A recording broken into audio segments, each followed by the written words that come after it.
చేయను చేయను నా డ్యూటీకి అడ్డం లేకని మీరు.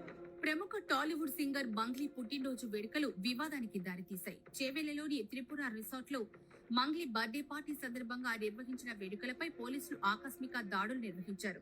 ఈ దాడుల్లో భారీగా గంజాయి, విదేశీ మద్యాన్ని పోలీసులు స్వాధీనం చేసుకున్నారు. ఈ పార్టీకి హాజరైన పలువురికి నిర్వహించిన వైద్య పరీక్షల్లో డ్రగ్స్ పాజిటివ్ గా తేలడం తీవ్ర కలకలం సృష్టిస్తోంది.